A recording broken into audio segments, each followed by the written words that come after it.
Oh boy. And what I'm curious about is that these two players, they have faced each other before. I believe it was 2 weeks ago. I believe Alex and I, we casted EnDerr versus Creator, and it was pretty impressive. But Creator did come out on top. He did come out with some solid glaive up builds, and EnDerr was a little bit struggling to keep up. We'll see if things have changed 2 weeks later.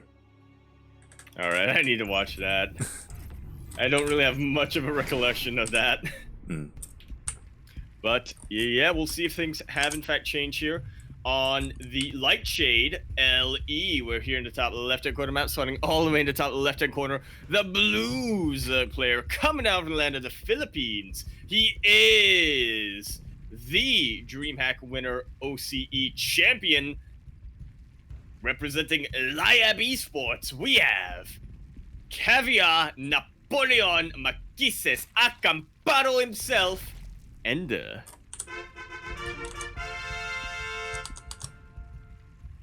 And spawning in the bottom right hand corner of Lightshade LE, we have the South Korean Protoss player, the Red Protoss, representing Team NV. It is Creator.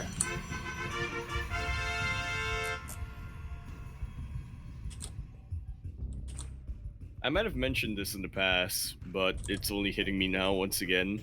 I'm really glad that Team NV is, doing a lot of stuff for the Korean scene. They have a lot of plans. They want to make their own tournament. They're providing a lot of support for their players. One thing that kind of disappoints me, though, as a trade-off for all of that, no more anime girls for their what's it called? Banner, not banner. Decal. Decal. Yeah, it's a shame. It's a shame. I know Vortex misses it. I know a bunch of there's a bunch of people in the chat who miss it. Oh my. EnDerr, you realize this is your base. You're not proxying. So, I've seen EnDerr do this before in ZvZ.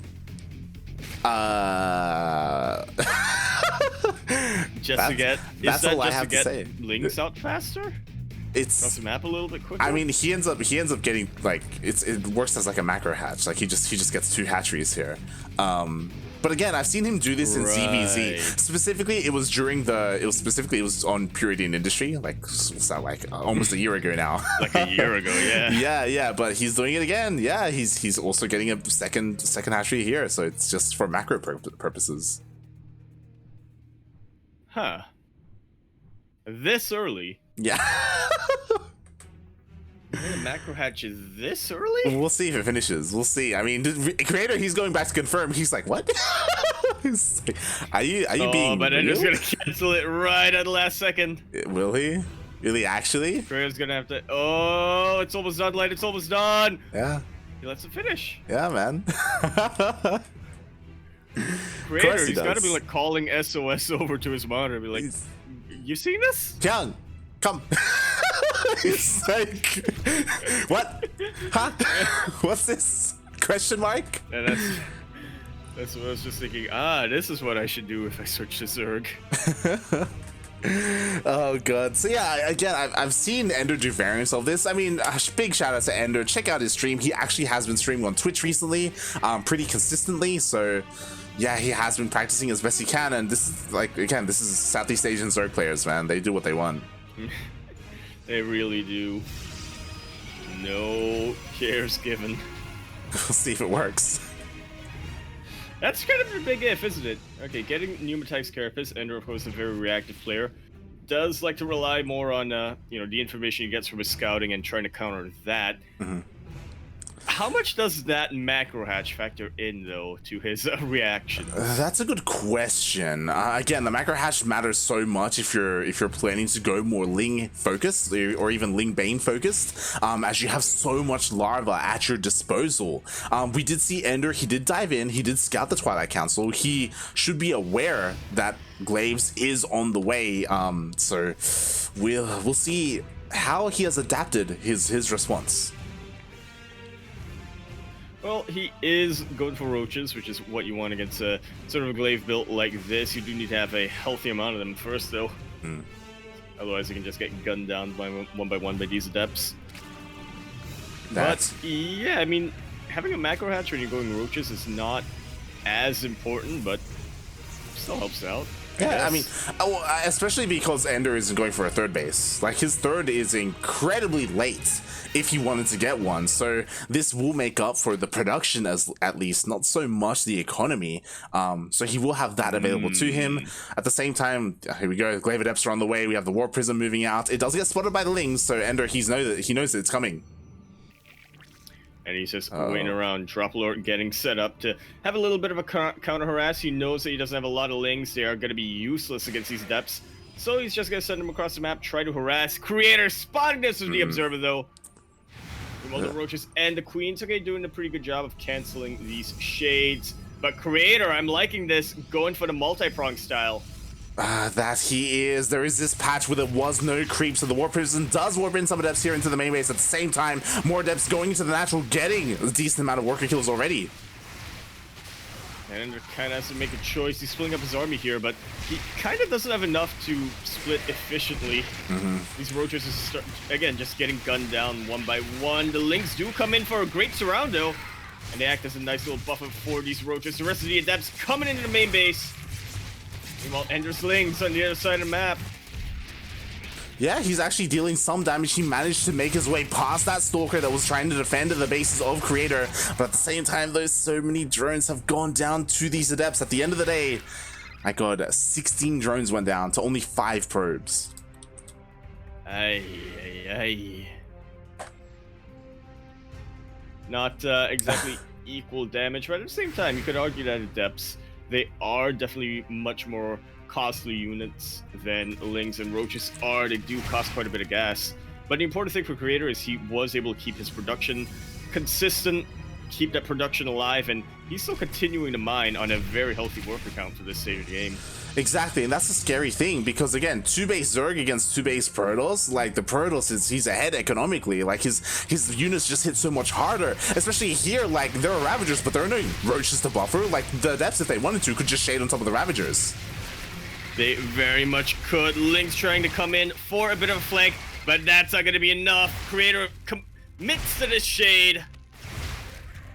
And, yeah, remember what you were talking about, having a stronger economy? Well, that's kind of reflected here with the Adept count of Creator. That it is, as the Adepts are shading into the natural from here as well. There are just so many of them. There's barely anything left for EnDerr to really contend against that. At the same time, there was a little bit of a drop in the main base of Creator, but Creator, he just cleans it up.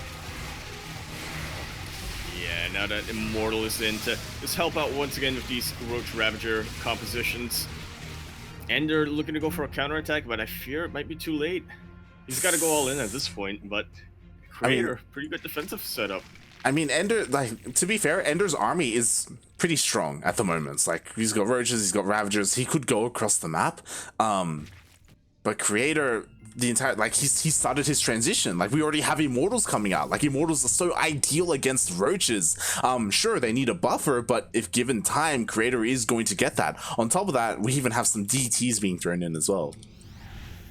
Yeah, DTs just for some additional misdirection. Really good on defense as well. Especially since EnDerr cannot afford to get an Overseer out right now. Investing everything into Lings. He actually pulled out a mining gas just to get a little bit more there, just to get some more reinforcements in the front line. Charge is going to be finishing up.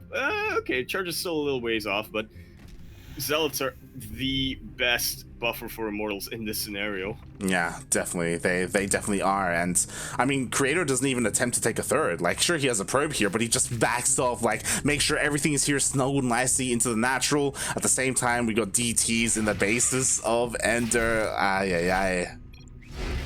And there we have it. Creator gonna be taking game number 1. Now, I'm gonna assume that EnDerr did something a little bit different from the last time they faced one another. He did. But He Creator did. still very strong with those glaives. Oh god. Well, G as Creator does take that first game, and as you said, like, it was very similar. It was even on Lightshade. As we are getting ready for the next game. Gonna be not submarine. Okay. Could you ask them to wait for a moment, as I am currently experiencing a lobby bug. Oh. Okay.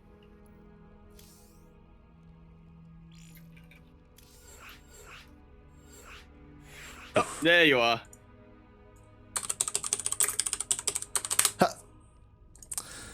Beautiful. I didn't even need to ask them to wait. All right. Here we go. Game number 2. Interesting style from EnDerr. Interesting how, like, his response was he obviously he was hoping he had enough to defend at home, and he was going for that Ling drop as a counter attack. I guess hoping that Creator maybe didn't have enough warp ins to defend at home, and was spending them all across the map, but Creator's defense was pretty solid.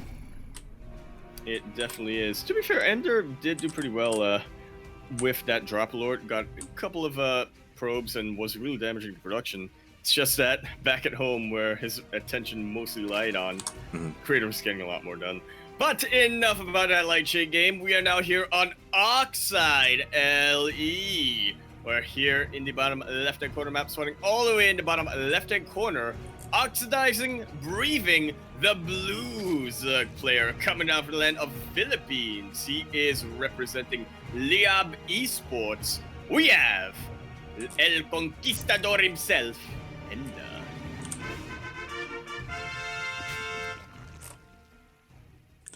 And spawning in the top right-hand corner of Oxide LE, we have the red Protoss player. He's, of course, representing Team NV. It is Creator.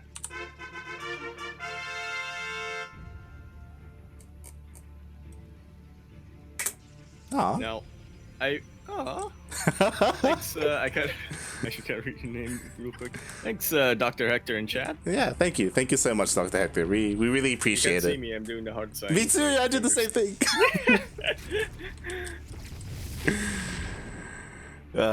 But yeah, I appreciate that, Dr. Hector, and Oh I my also God. appreciate that. So after, hold on. So this is not the first time we Okay. casted EnDerr this week. You casted EnDerr It's yourself, not. right? I did. I casted EnDerr yesterday. He was, to be fair, he was playing ZvTs when we casted him, not ZvPs. I was about to ask if you had the luxury of casting him in a ZvP, because maybe this is just his go-to. Maybe this is just what he does every game now. I think it really is. No. All right. Well, I want to go into a whole thing of, like, Creator. I appreciate he was going for Glaives that last game instead of going Stargate every time, but yeah. I really I also wonder. have to appreciate it. I don't know. Yeah, like one day we have to like interview EnDerr and be like, hey, what's the logic behind this? What is the thought process? That's when we find out he was actually just dared to by his teammates. Because like EnDerr is staying in the Liab team house at the moment. he's staying at the team house, but to be fair, when he does something like this, it's for a reason, right? Like he does this, like, he is staying on two bases for a lot longer, bearing in mind, so that extra larva does help, especially if he plans to be aggressive. Exactly. There's always a reason for something like this with EnDerr. Who do you think he is, Mio Micah? It's true. There's no reason behind me and Micah. Oh god. So I'm trying to piece things. I guess it does help if EnDerr decides to be more aggressive, right? He, as you said, he has more larvae to produce some Zerglings. Positioning the hatchery at that position also means that the Lings make it across the map a little bit quicker, or, well, I say Lings, it could always be Roaches as well.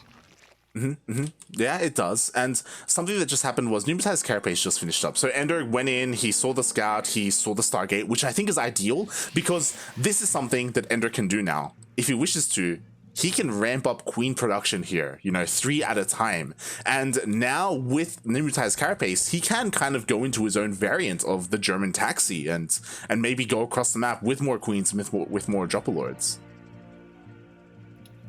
Yeah, really very much an ideal possibility here coming out for EnDerr, especially since Creator is focusing more on his Oracle at the moment. I will say, though, if he does go for one of the taxi builds, he's going to have to get his lair very soon. Oh, yeah, you're not wrong about that. We are missing that lair. Well, 4 drones did go down, but that was really nicely done because of the amount of queens that EnDerr had. He just focused down and just shut down the initial Oracle. Yeah, really well done by Creator, though, focusing on these 4 drones. About as much as he could really have gotten in this scenario, I do think. And they're trying to find an opening, not quite getting it. So they're just backing away, you know, planning round 2. And Creator going for Stargate into Glaives. We've seen this a couple of times before, but it's just not as popular as just straight up pure Stargate, a pure Glaive play. Yeah, this is why, like, the Stargate opener is so good, because behind it you can do whatever you want.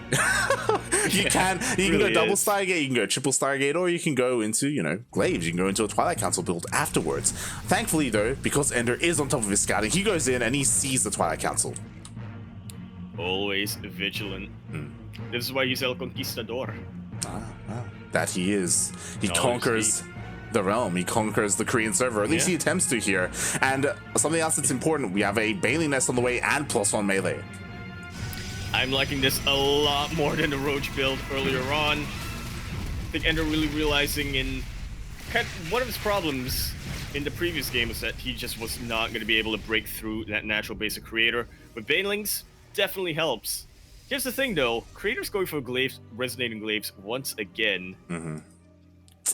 And when you're going Ling Bane, that's pretty much the last thing you want to see. It's scary. Especially against a player like Creator, right? Who is so good at target firing. Yeah, it's terrifying. It is possible, obviously, if you have, like, the Banelings chase the Shades, and then if he commits to the Shade, then he just runs into a face full of Banelings, right? Like, that's kind of the ideal way to defend against this. We'll see if EnDerr can do this. Oh my god, EnDerr, he's so confident. It's they're about to run out. Doesn't commit. Doesn't commit, and he sent all his Lings across the map. Okay, realizes that they're not going to be of too much use over here. I mean, ideally in this scenario, you want the Lings to buffer for either your Queens or your Roaches, but yeah, there's not really much here for the Lings to buffer. EnDerr might actually take his base, cancel at the last second. Nicely done. The Banelings! And the Banelings are coming in. Shades just aren't quick enough, and the Ling reinforcements are here to clean up. Wow, okay, nicely done. Even though Creator did split his adepts quite well, so it took all the Banelings to clean them up, but in the end, EnDerr forced the cancel and he kept his base alive. He barely lost any workers there. He didn't lose any drones, actually.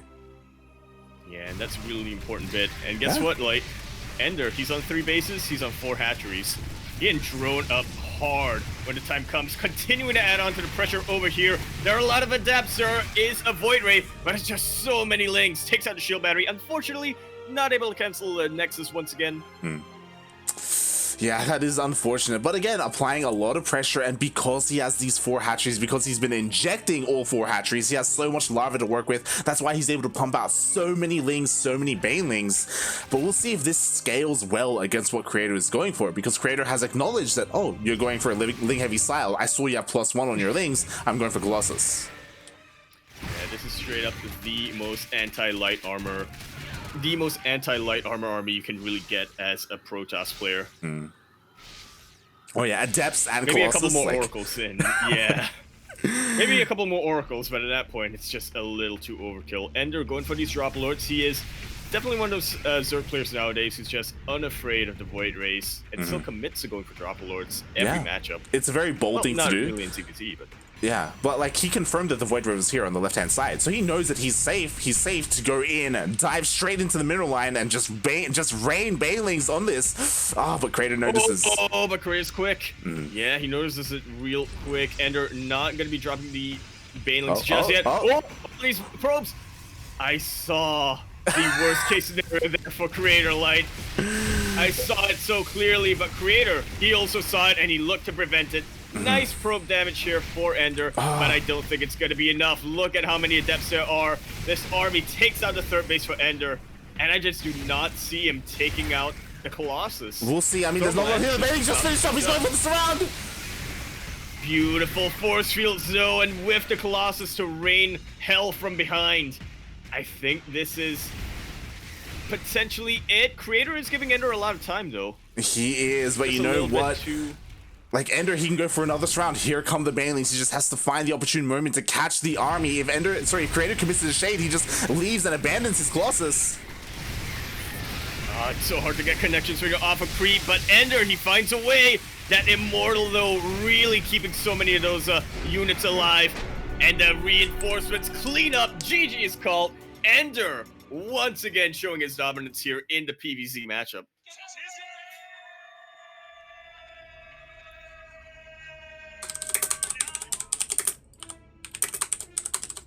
GG. Creator does 2-0 his opponent once again, does take down EnDerr, but EnDerr, he has a very interesting approach to the matchup. I see like ways that it could work, and honestly, like there were moments of brilliance there. It's just little things, right? Like imagine if those force fields weren't perfect, you know, if Creator hadn't just completely locked those Banelings out. Definitely. Like there were like maybe 2 seconds there where the Colossus was just raining down on those Banelings from the safety of behind the force fields. Yeah. And it felt like it was in slow motion. Like I saw the Banelings explode, connect with nothing. And it was just feels bad. Mm-hmm. Yeah, definitely. But like again, well done by EnDerr. Like he did go up against Creator, but in the end, Creator was too dominant there. He does advance on to face the winner of Stats versus Ashbringer.